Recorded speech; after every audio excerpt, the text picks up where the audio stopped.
Hello and welcome to my Foresthill Trail 6 video.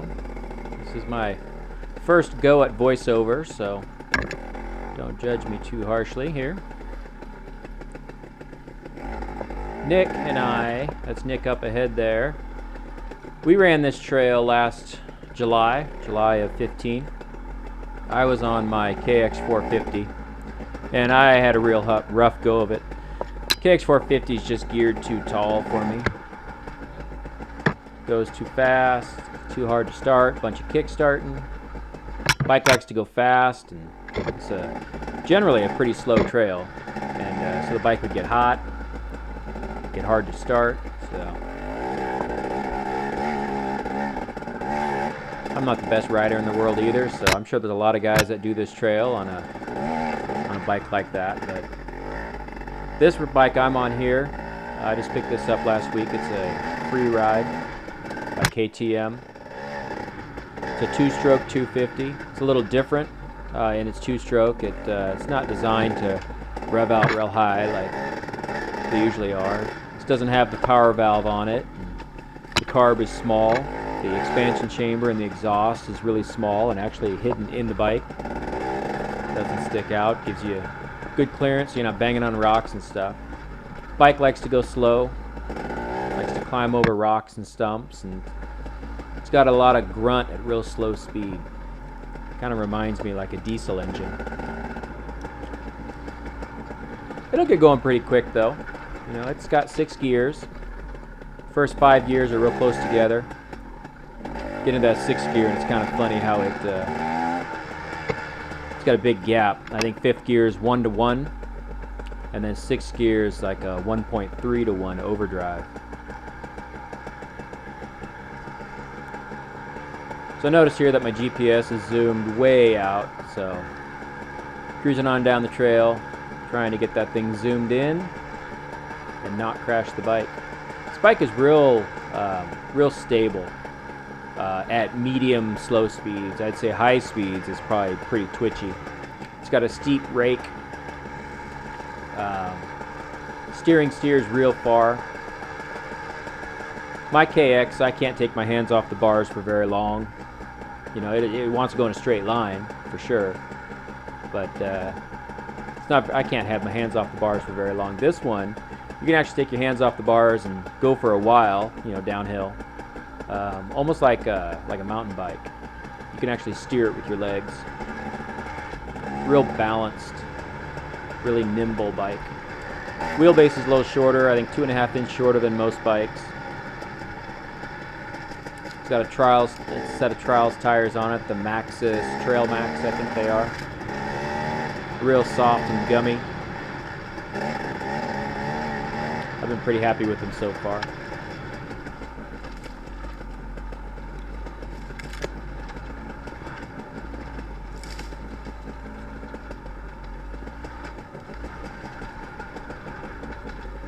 Trail is pretty open, the beginning part here. A lot of sweeping turns, and you know, for this trail, high speed, relatively high speed. And once in a while it drops down onto this road.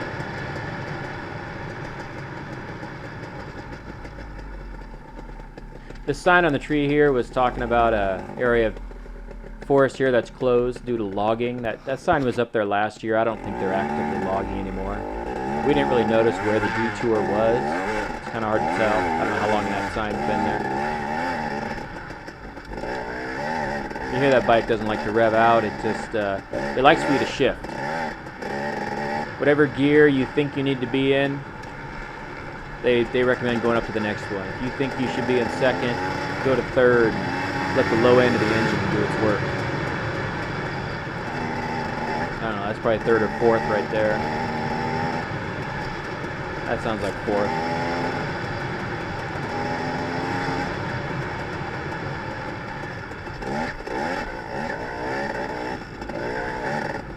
Suspension's really soft. You know, it's like a lot like a trials bike with a seat. So you know, whoops aren't the best. You don't want to go trashing the bike through whoops.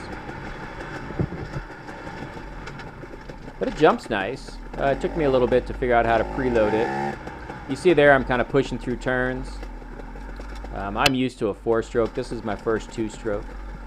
So there's no engine compression on deceleration, so it takes me a second to get to the brakes.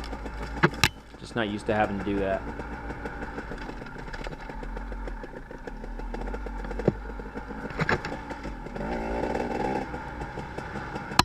Nick's up ahead there somewhere. I'm just trying to hang back on account of dust.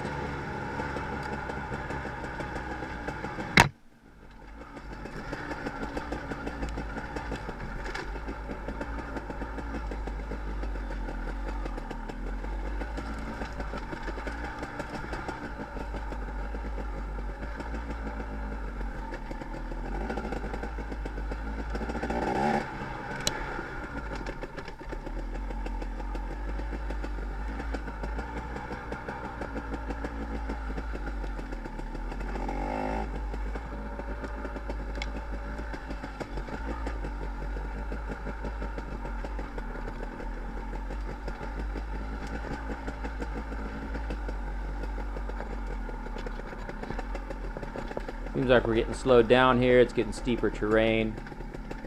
I think we start making our way down into a canyon.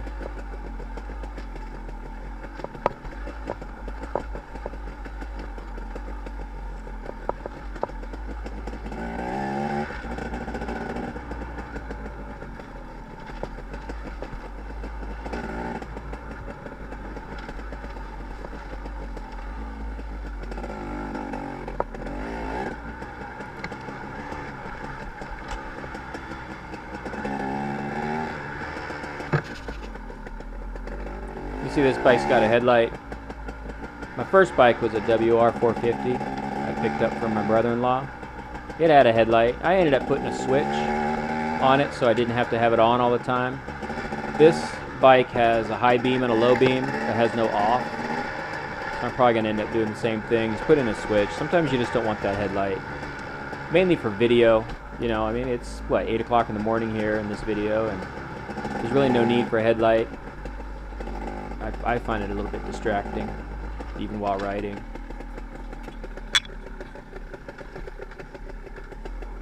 Nick is up there on a Husky, I think it's a TE 300. It's a good all-around bike. I rode it last week, and it seemed to be like right in the middle between my my KX 450 and this Freeride. Suspension a little firmer than the Freeride. Definitely more horsepower, a lot quicker. 450 is, you know, really stiff sprung, real peppy, quick fuel injection.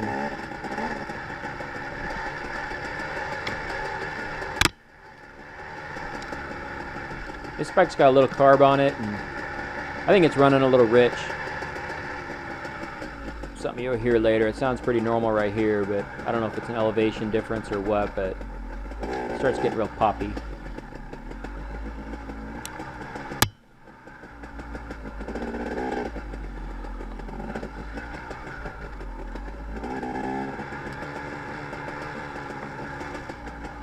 So the other day someone makes a carburetor for this bike.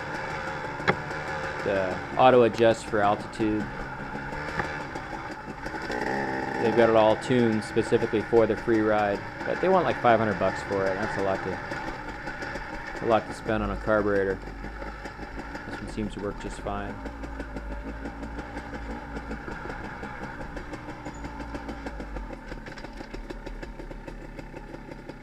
It's a crazy tight turn here, and you know, it's not like you can go sliding in there with your brakes on and slide around. You know, if it was a left turn, maybe you could, but I think Nick's got the right idea here.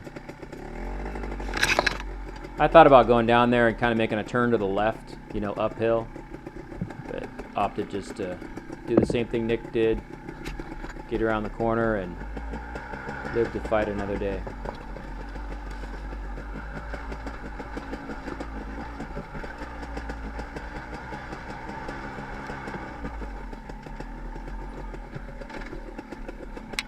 Another tight turn, but this one is a lefty. Going with a little bit of speed and just hold that back end locked up. Nick's bike shut off there. He was talking a few times about he meant to turn his idle up a little bit just hadn't done it. I think that caught him out a couple of times today.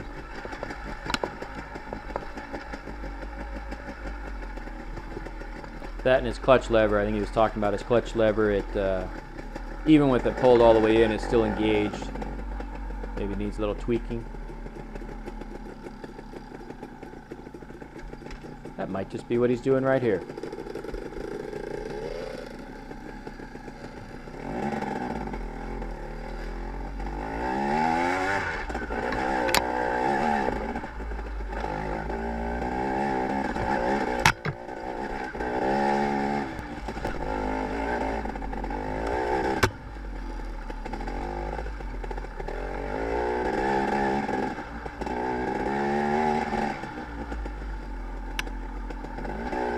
Tree branches really hang into this trail a lot. It's pretty bad in here. It gets real bad later.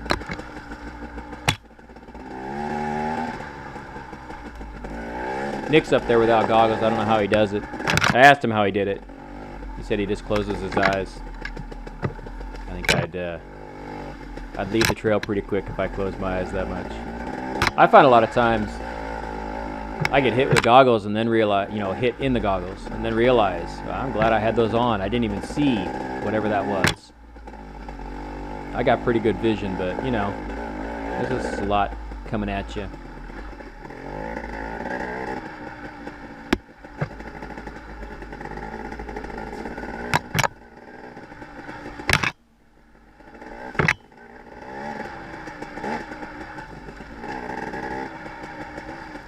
So we're starting to get into the side of the hill. It's a pretty steep hill. See off to the right. You wouldn't want to send your bike down that way. Nick and I were riding about a week ago, and my bike slipped off a trail. I don't know, I come over, we're Trail 5, Foresthill, come over a hump, and I think I hit the rear brake too hard, and it slid off the side of the trail and started taking me with it, and I just kind of gave the bike a little push and kept myself on the trail. The bike slid down pretty gentle. Got caught in a tree. Was sitting upright in a tree, which was kind of crazy. Engine still running, tires still spinning. Had to slide down there. It's probably about 25 feet down. Had to slide down that hill. It was really steep. Shut the engine off. Nick had his Leatherman, so we had to cut a branch to get the bike, to drop about another 5 feet to the bottom. And we spent a long time trying to muscle that bike up. Eventually got it back on the trail, and I think both of us were pretty wiped out. I think me more than him. This is, I think, one of my favorite parts of the trail right here. Trail's, wide enough that you're not too worried about sliding off the side. You can take in the scenery just a little bit. There's some other spots on the trail where you get the same kind of exposure, but the trail's half as wide, and you can have a real focus. Otherwise the day goes bad pretty quick.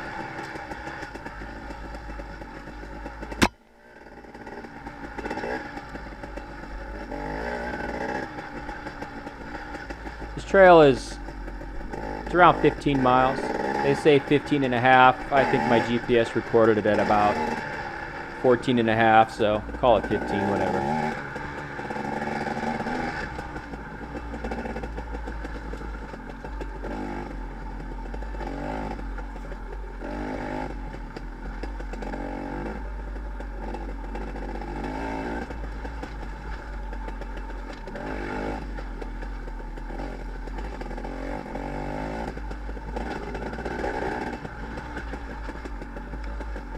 My KX last year, I don't know if I ever got out of first gear. This has got to be at least second in the Freeride, maybe even third. Just completely different gearing. Definitely suits me. I don't know if it suits everybody. It's a pretty small bike, 203 pounds, which is nice and light, 60 pounds lighter than the KX. Works well for me. I'm only 5'10". Seat height's 36 inches. Most of the time you can reach the ground just fine. With that soft suspension, it squishes down, I think 3 inches when you sit on it. I'm about 175 pounds. squats down about that far. Can't quite flat foot, that's alright. Trails changes so much that you can't always touch the ground anyways. So now we're kind of on the other side, the sunny side of the hill. There's a cool spot up here where last year Nick kind of took the wrong turn going over the hump and almost lost his bike down the hill. Luckily it was just barely off. We were able to muscle it up pretty easy.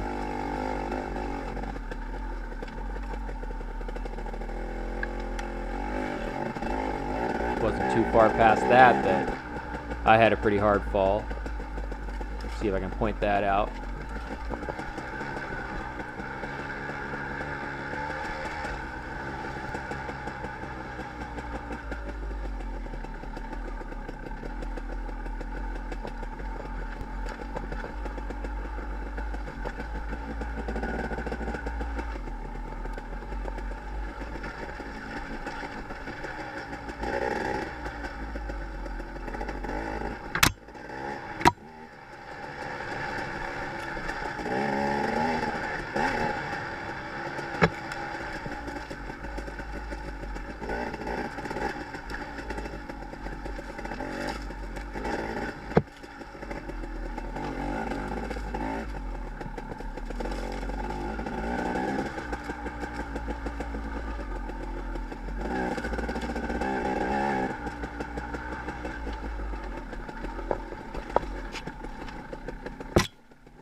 Well, that one got us.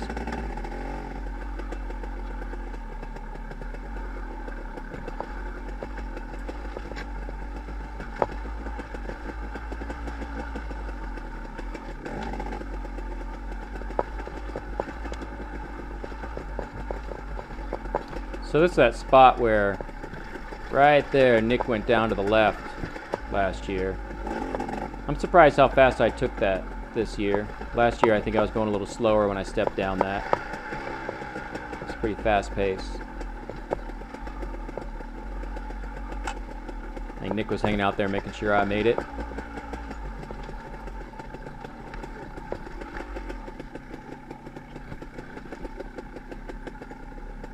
Some of these steps are pretty sketchy, but it's crazy what these bikes will do if you just get off the brakes and let them do the work.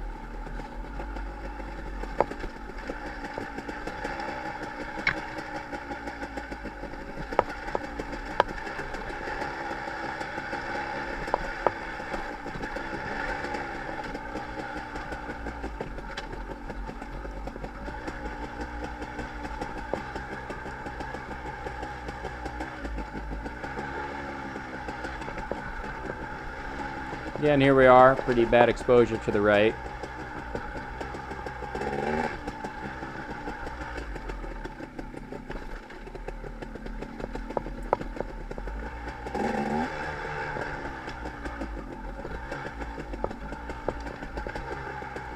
When my KX went off the trail last week, or whenever that was, we didn't have a strap with us or anything, and so it was a lot of work getting that bike back on the trail.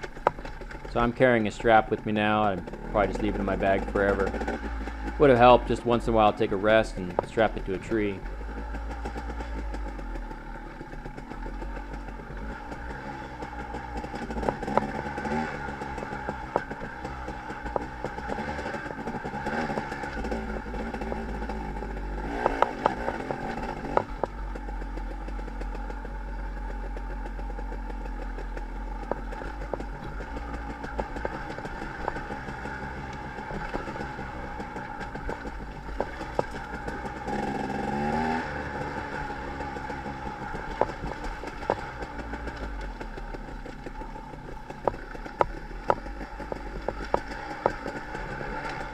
Coming up here somewhere is where I took a hard fall last year.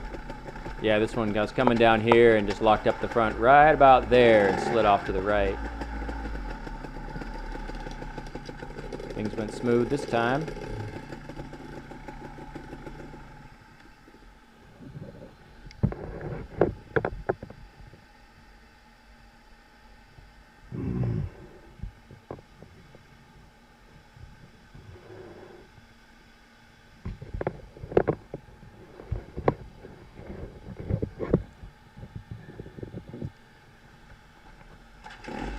The water pack I got is pretty nice. It's got a cover. You can cover up the bite so it doesn't get all dirty. Only thing is, it takes 2 hands to grab a sip of water. Gotta take the cover off, you know.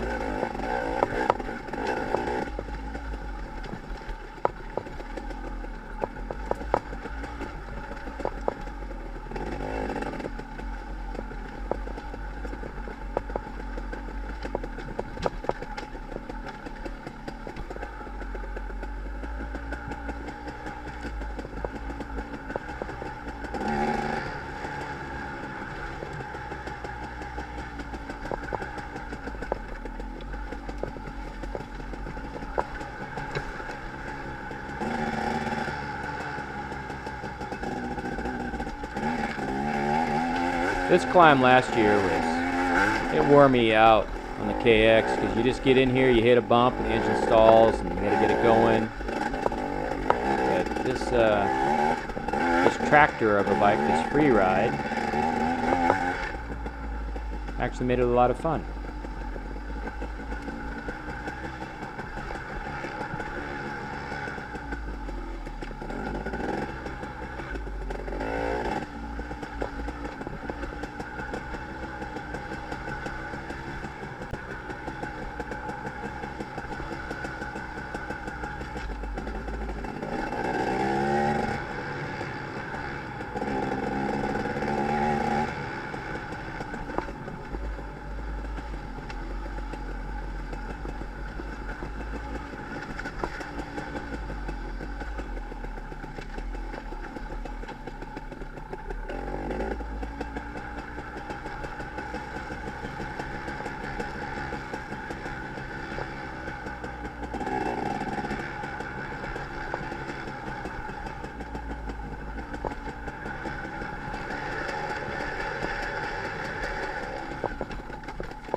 Again, not a good place to go sliding off the trail to the right.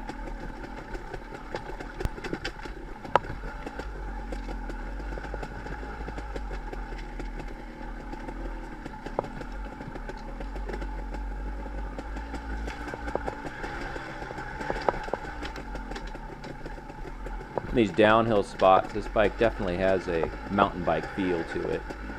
Pretty heavy mountain bike, but nonetheless, kind of feels the same.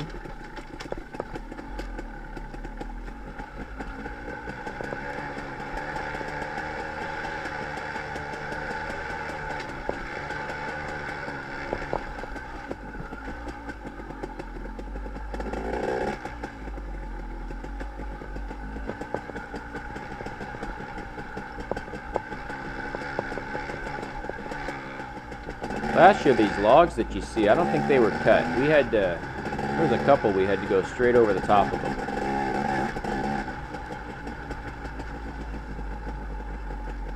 That one right there, I think in particular.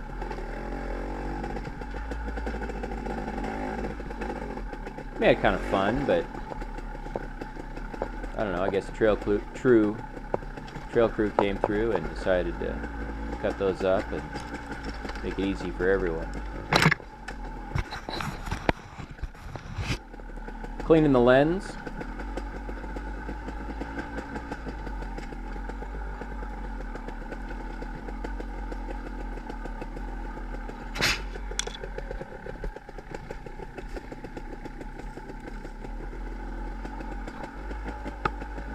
Quite a few hairpin turns like that on this trail. I find the lefts a lot easier than the rights.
Spots like this on the trail, I wonder how this trail got here in the first place. I mean, someone put a lot of work in to make it pass. I don't know what it was originally for, or if someone carved it specifically for dirt bikes, or how this trail came to be. But whoever it was, they put a lot of work into the side of these hills, and probably continued work to keep them from eroding away. Not a lot of landscaping going on though. It's probably about time for someone to go through there and trim some of these branches.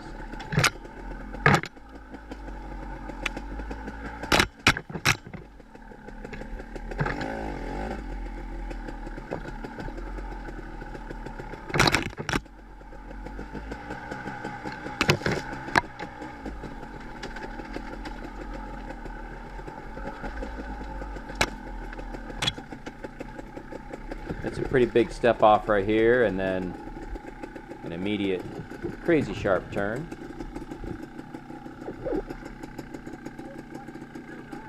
Yeah.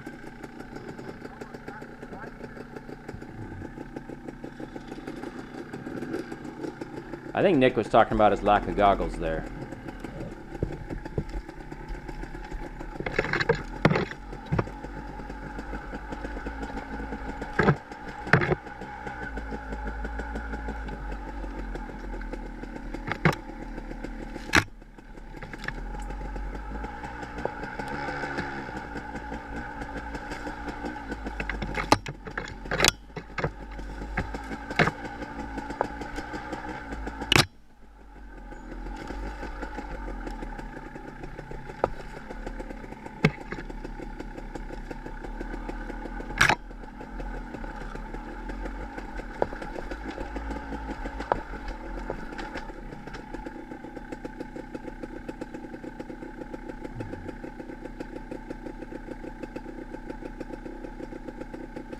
Another U-turn to the left. I think last year I tried to come sliding in here with the rear brake, hoping I could pitch it around. I knew this turn was coming, but even last year that didn't work out. It's just, you know, the terrain is just too, you got to step down going in here, then you got all these rocks, and they put all those blocks in there to keep the trail from eroding away. So I call this the wigwam, when you just wiggling your handlebars back and forth and make it around that way.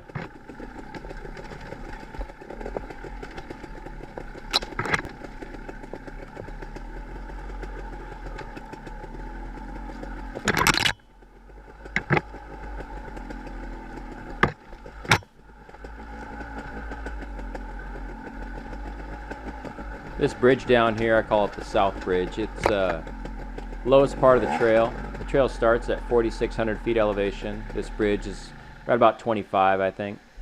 And we took a break here for about 5 minutes before climbing up the other side.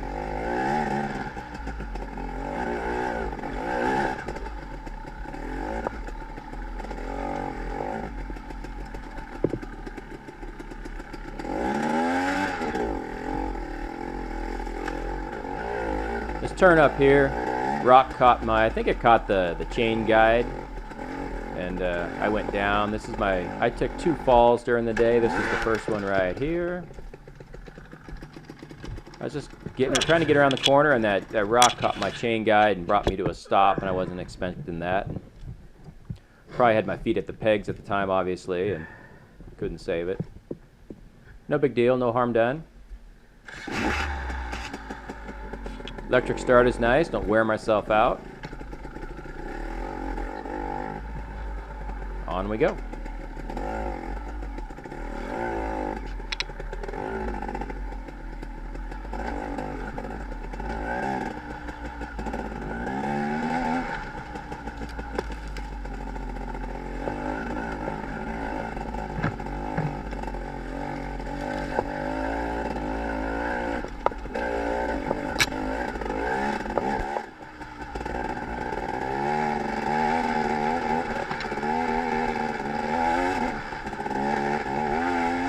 Last year, I mean, this part wasn't bad, but you know, this hill, this whole climb here is tough on the KX because it likes to go so fast. And You either have to hit these rocks and stuff at high speed or stall. I think most people just ride the clutch halfway out. I'm just not a big fan of riding the clutch all the way up the hill.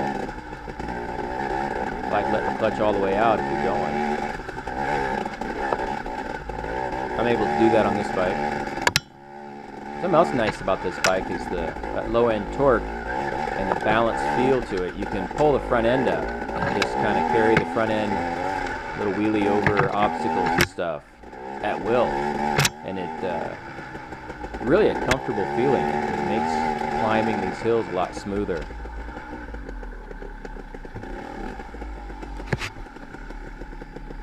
Little wigwam to get lined up for this one.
Caught a peg on a rock there. Kind of surprised me. I've hit my boots on several things. This bike, it's set up real high ground clearance with a 36-inch seat height, so it's kind of a squatty configuration. I guess the taller guys, you know, they're complaining about their knees and the handlebars and so forth. It's real squatty. It fits well for me, except they put the pegs as low as they could to accommodate, you know, normal human-sized people. And I think it makes the pegs more exposed than, well, my KX at least. So they tend to hit. Either the pegs hit or my boots are hit.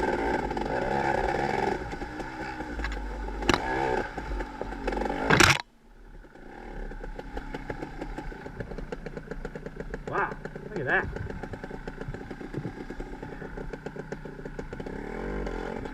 Last year, this thing gave me fits. You know, you get stalled right in the middle of it. This year, we just put it in first gear, kind of like a granny gear, and it walked right up. That was a nice feeling. If you're giggling on the trail, you're having a good time.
Tight turn here.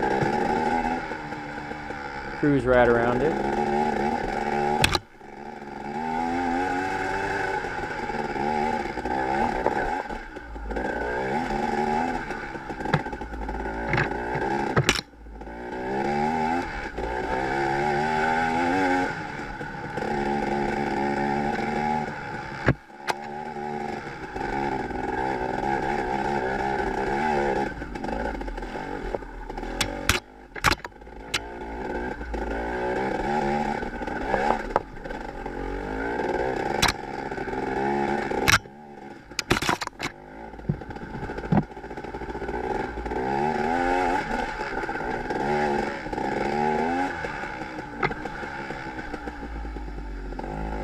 part right here, last year, man, that killed me. My asthma was kicking in. I was taking my helmet off. I was just trying to get air. The bike was wearing me out.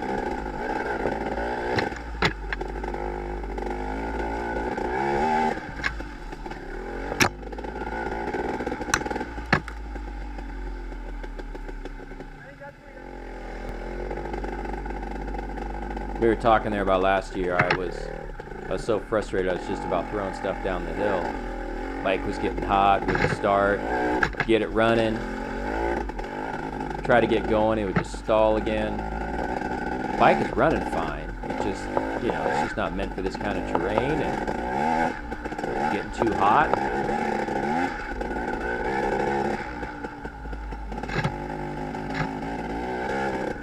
The KX doesn't have a fan on it, on the radiator, so these slow speeds, it just doesn't get enough air.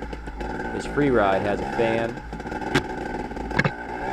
It's kind of a double-edged sword. It's nice. You got to keep the bike cool when it's going slow, but that fan blows a lot of hot air on your left leg. It's kind of an off-centered fan. Normally, you got the exhaust heat on the right. You don't feel that so much with the radiator blowing on your left leg.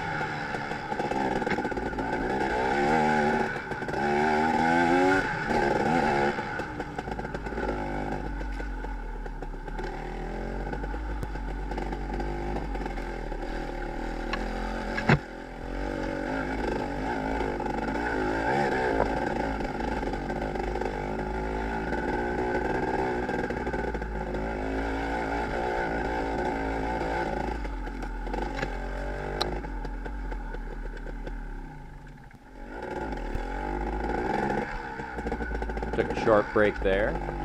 Sip of water. So this Freeride, you can see I've got lever guards on there. I had to add those on. It seems like most KTM bikes come with lever guards. Maybe it's the enduro bikes generally that come with lever guards already. For some reason, the Freeride does not. I like them. Not only does it save your hands from a lot of these branches, not all of them. But I don't know, I tend to fall down, and it's nice to keep the levers from breaking.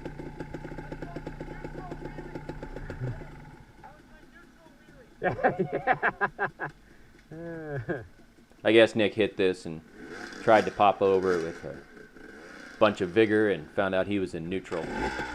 Didn't get very far. This bike likes to jump logs. It doesn't mind it one bit.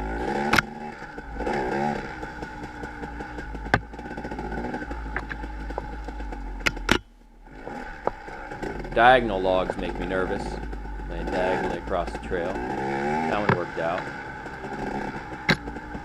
Tires on this bike, the trial tires, are really gummy. And I was expecting maybe I'd get 100 miles out of that rear tire. I think I've got 100 miles on the bike, and it still looks really good. I think that's because there's pretty much twice as much rubber touching the ground as a knobby tire. That probably helps. Makes the tire real heavy, it's a lot of rubber.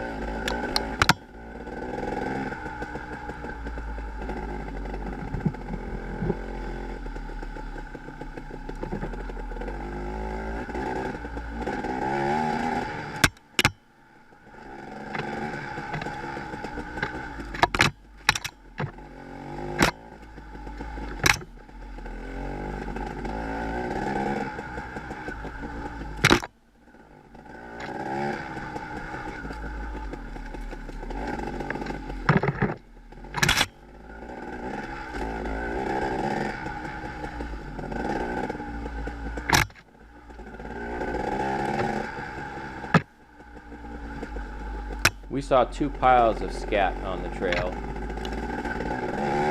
We were keeping our eye out, making sure we didn't see a bear.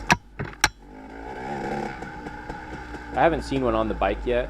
I saw one in the truck one time leaving when I was riding. He nearly ran into the side of my truck. It was kind of a weird experience. I thought he was going to sideswipe me, but he steered around me at the last second, so that's the only bear I've seen out here. Noisy bikes helps. know, they're not gonna come around with all that noise. I've heard the best thing you can do if you come across a bear, you know, don't shut off the engine. Keep the engine running, maybe rev it. Wave your arms around, make yourself big, that kind of stuff. If you can turn around and go away the other way, that's a great thing to do. Kind of tough to get turned around on most of these sections of trail.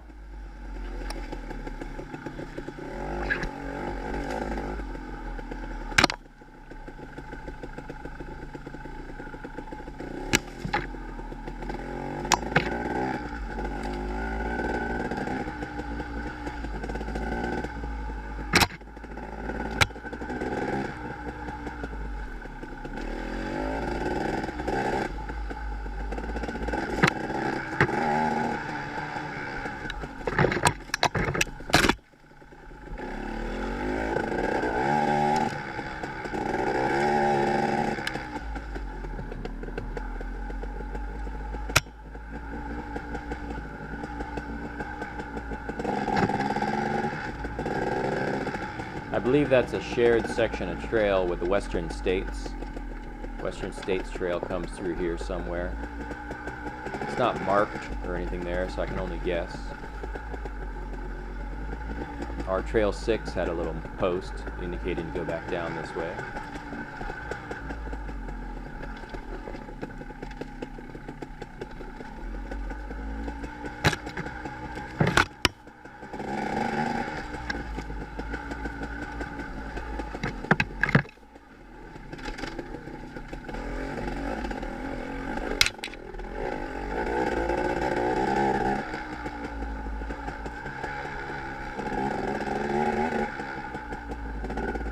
I think I hear the bike starting to spit and sputter a bit in here.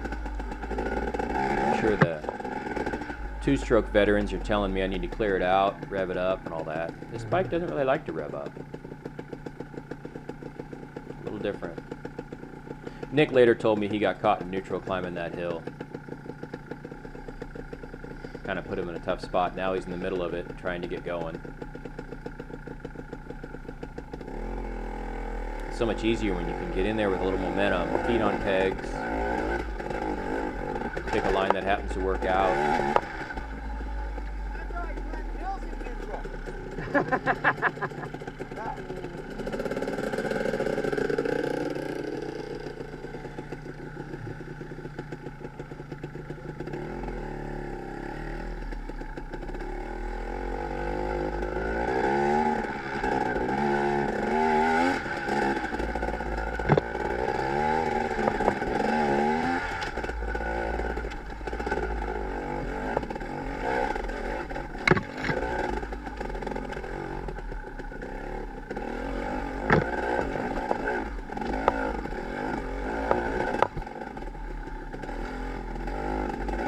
That hill was tough on the KX last year. You come around that corner and you got no speed, no momentum, feet are probably on the ground, and suddenly it's time to climb that.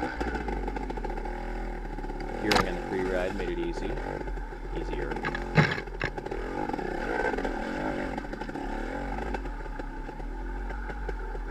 Stuff like that, it's just fun on this bike. So here's where I got missing video. I don't know how much is missing. I just found out later that the GoPro wasn't running, so we pick up a little time later.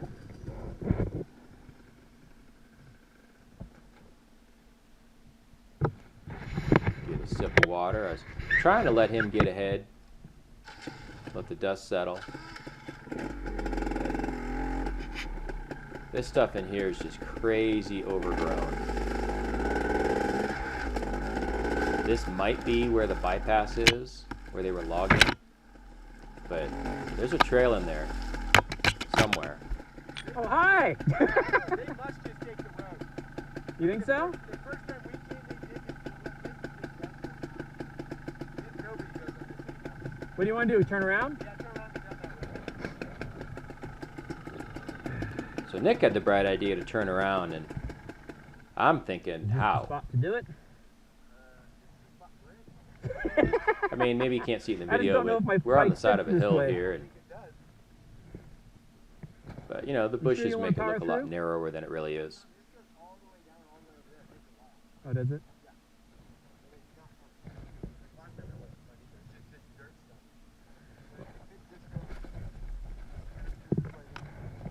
Yeah. Well, I think we can get turned around right here.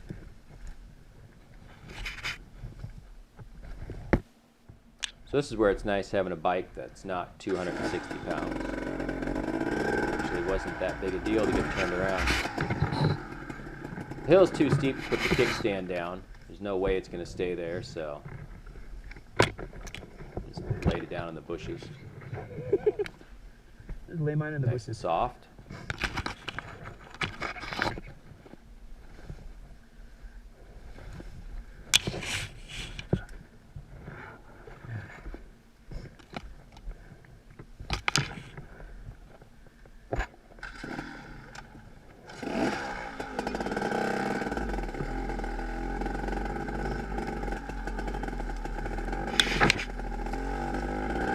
Nick had remembered a road that we had just passed.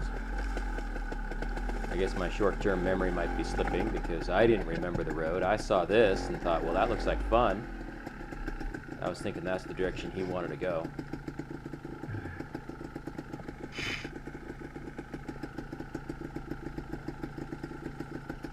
There? But it was not.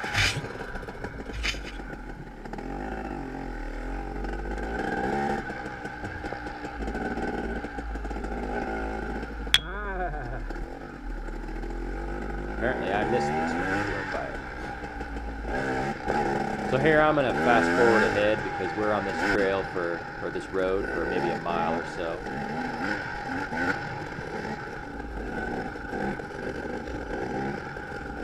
Just kind of skirting that section of trail that was all overgrown.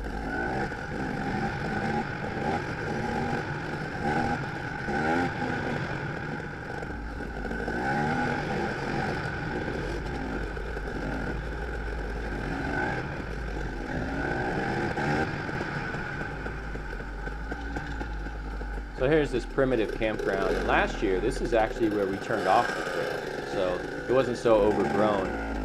We actually came up here and we had done this trail in the afternoon and it looked like the sun was going to set pretty soon, and I was wore out. My bike was tired, hot. So we actually left the trail here and got on the access roads or whatever and made our way back to the trucks. This year we kept on pushing through. Wasn't feeling so tired and exhausted. Was actually having a good time.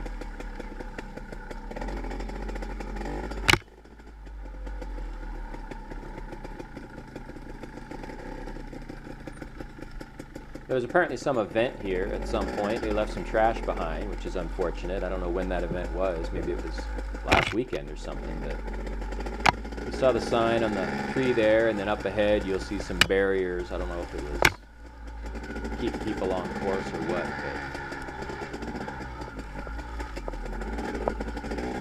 But my second fall of the day should be coming up here pretty soon. I just basically got cross-rutted. My front tire took the high road, my back tire took the low road, and I ended up laying in the dirt. Still had my feet on the pegs. Still had my hand on the handlebars. It all happens pretty quick. No big deal. It was actually pretty soft dirt, no rocks and all that, so just got up and kept going.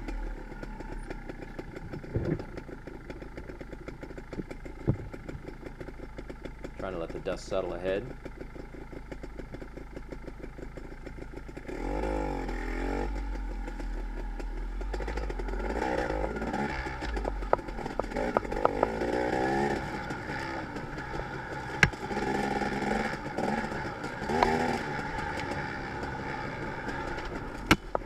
This might be the spot.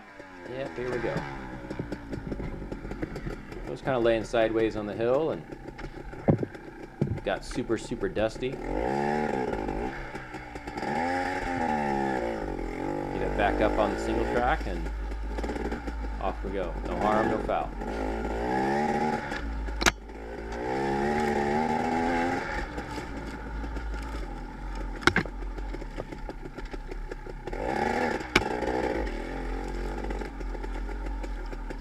Not sure what Nick was saying here. I think he was saying, man, that was a big tree, and I agree. That was a big tree right there.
So this bike finds neutral. Well, let me rephrase that. I find neutral on this bike pretty often, and it's usually trying to downshift from second to first.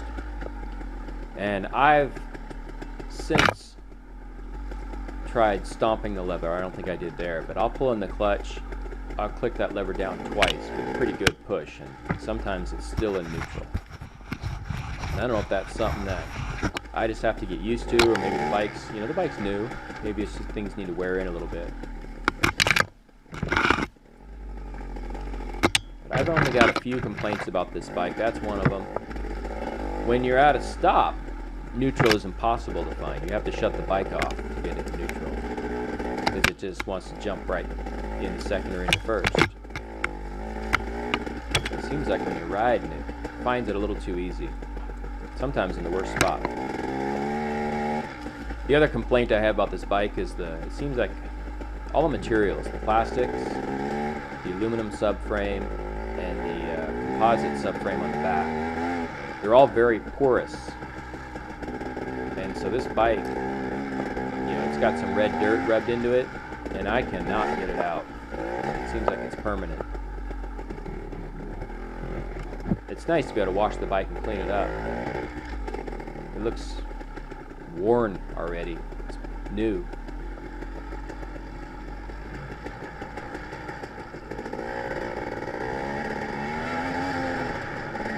We're starting to see some of that debris left behind. I'm not sure what those orange barriers were for. Either to keep people on course, or I don't know if it was crowd control, if they had crowds out here or what. Some of that got left behind.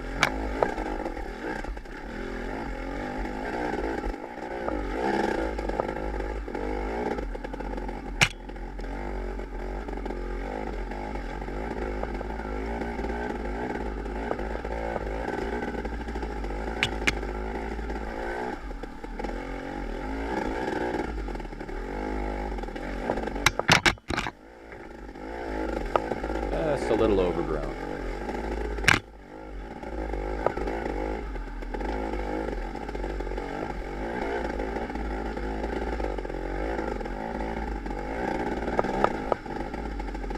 So the bike sounds like it's spitting and sputtering, but the funny thing is it feels smooth. And yeah, if you're rolling the throttle, all that spitting and sputtering goes away.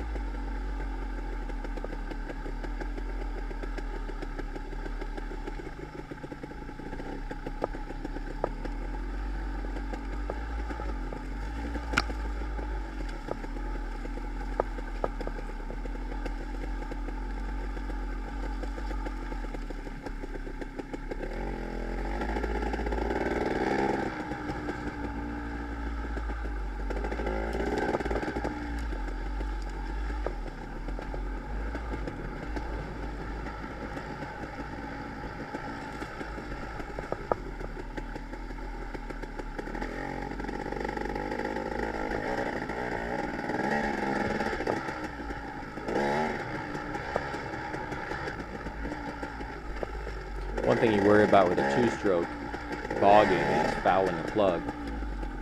But I think that might be one of the reasons why they do the oil mixture on this bike is 80 to 1.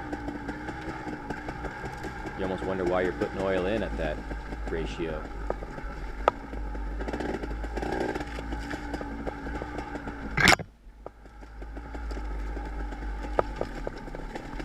My mixing cup that I use only even goes to 70 to 1. So you just have to estimate where 80 probably would be.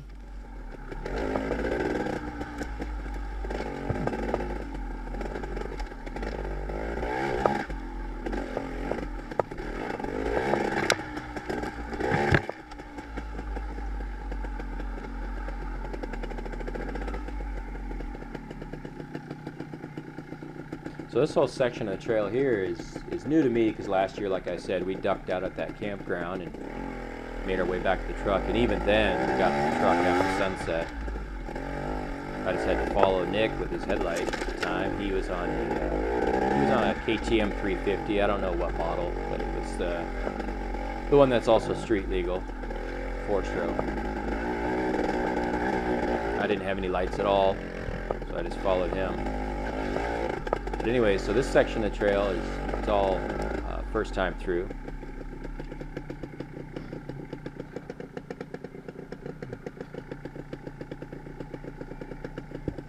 Letting the dust settle a bit.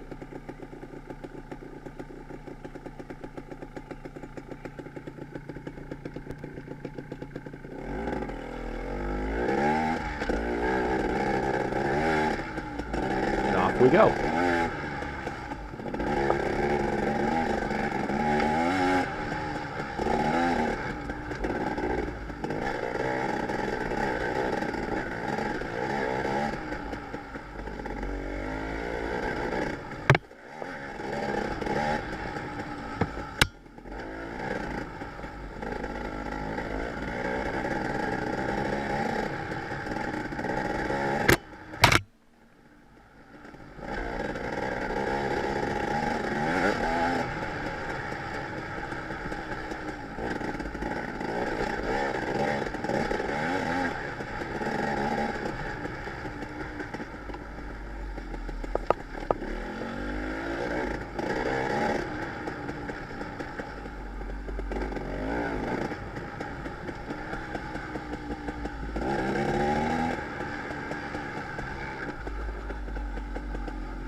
This section of trail through here is kind of funny. I mean, the land looks pretty flat, pretty open. Seems like the trail could just make a straight shot through this whole section, but you end up zigging and zagging, and with the overgrowth at the height that it is, it's hard to see the trail a lot of times. You can see that straightaway pretty good, but you know, you can't see that turn coming up. So I kind of blew that turn and lock up the tire and stall the engine.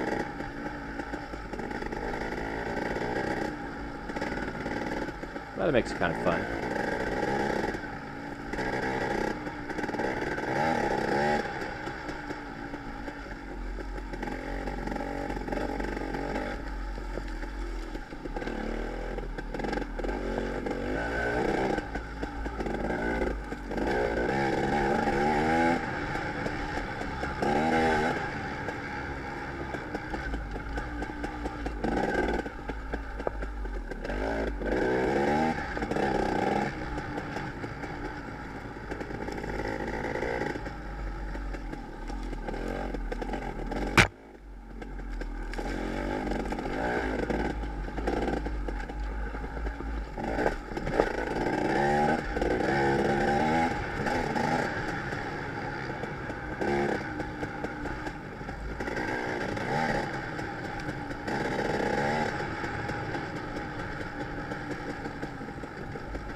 Kind of weird to come across a road that established. You feel like you're out in the boonies, out in the middle of nowhere, and you're reminded that you're really not that far. There's a lot of roads out here.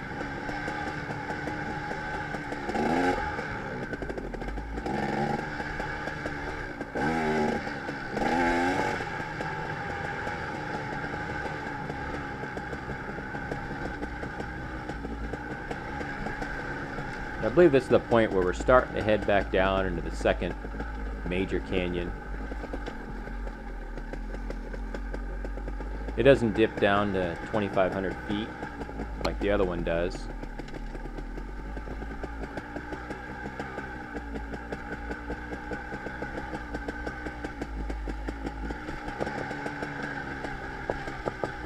It goes down to about 3,500 feet.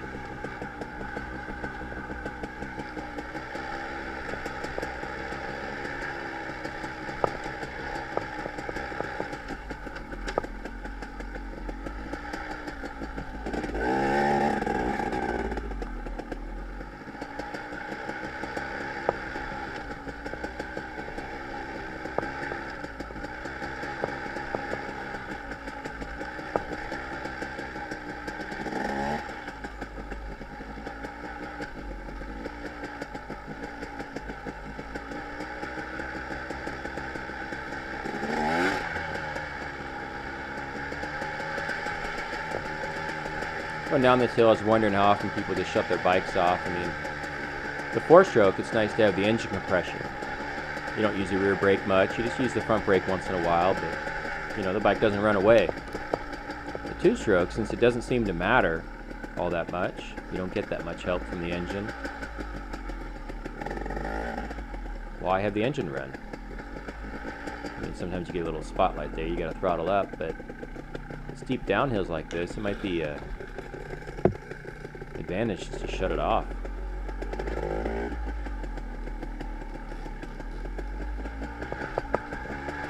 Save a little fuel, save a little heat.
Nick doesn't make as much dust going downhill, so it's nice to be able to ride close and see what lines he's taking.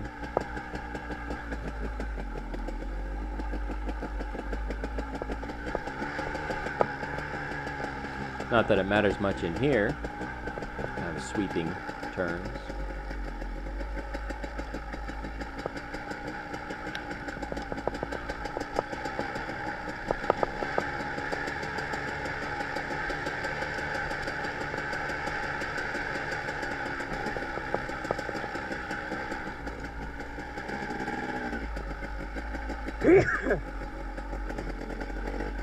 Bless you.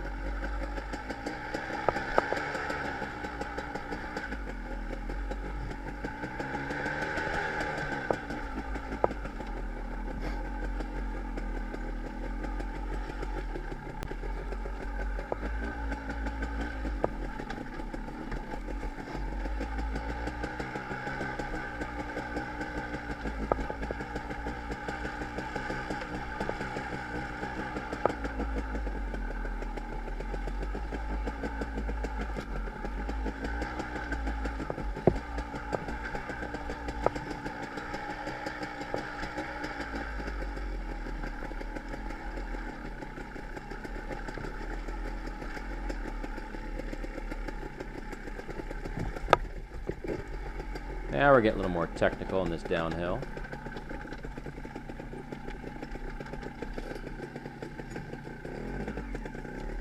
I don't know why Nick chose to go between those two trees, but I didn't see any reason why not to follow him.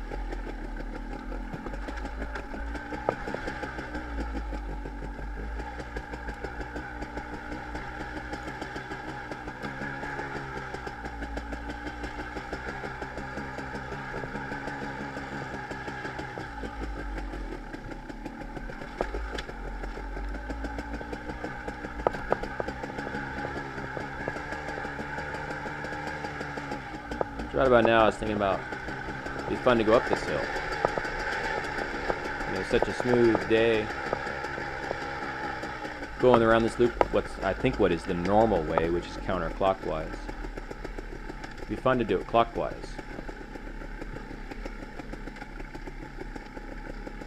Nick had plans for the day, so we couldn't. But I think we're going to come back another time and go around the other way.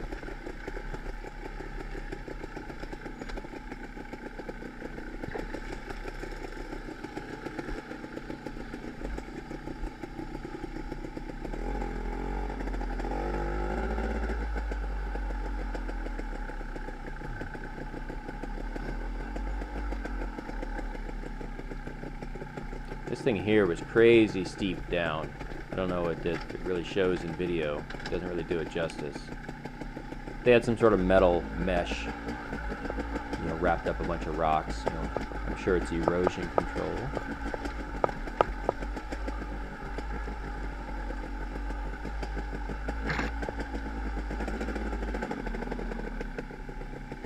So here we are down at the bottom, about 3,500 feet elevation. It's a north bridge. Take a little break here. So we'd heard about this climb coming out of the bridge, being pretty tough. I bet you on my KX it would have been a nightmare. It's really a lot of fun on the Freeride. I feel like the handlebars are going to hit the hill there. It's so steep on the left.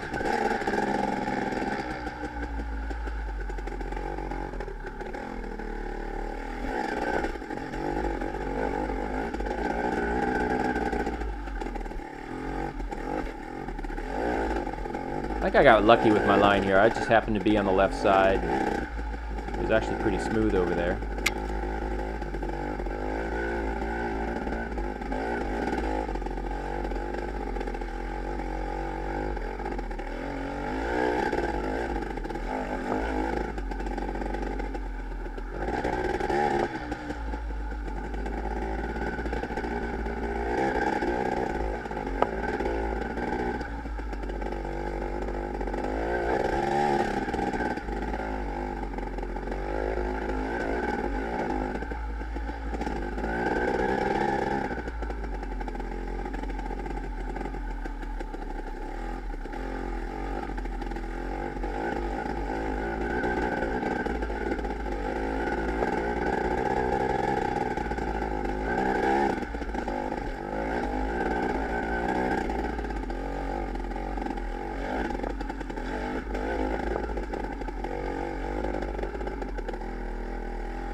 Spots where you just throttle up a little bit and carry the front end over. Power delivery on this bike's really smooth, really predictable.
Pretty fun hill climb.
rocks are just placed in a weird spot. You can't just really get a line going around it. With sharper steering on the Freeride, I was able to put myself in line a little quicker than Nick did, is all.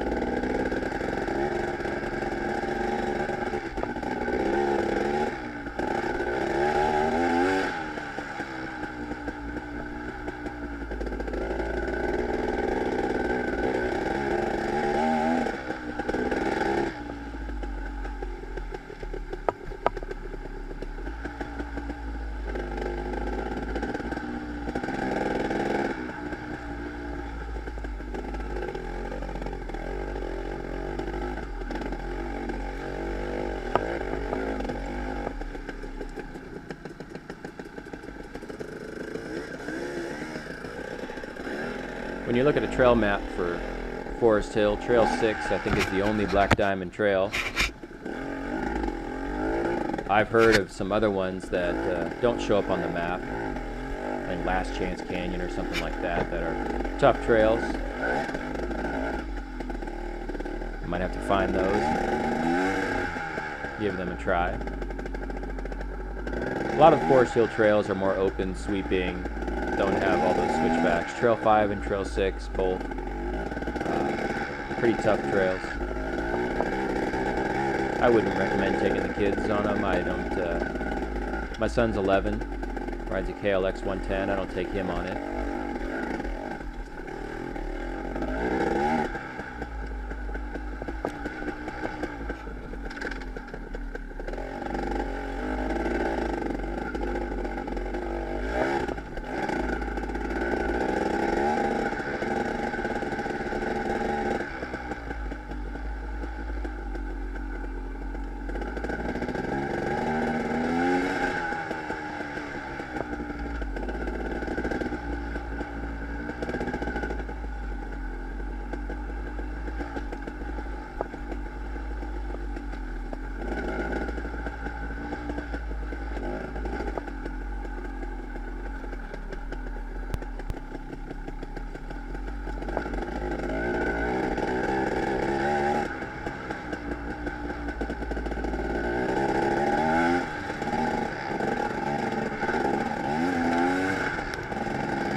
Here, the trail is right there. I'm looking right at it, but for some reason, went to the right.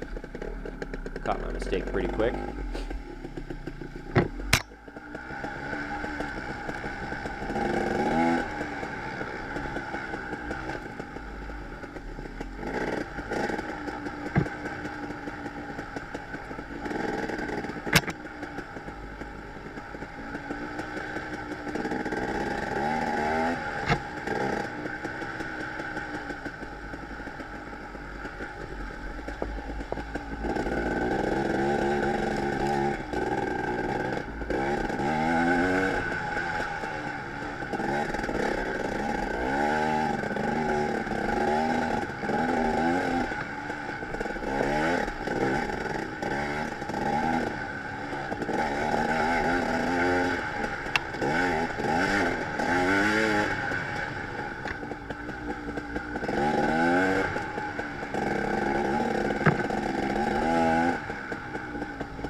coming up to the end of the trail here pretty soon. Final push out of here.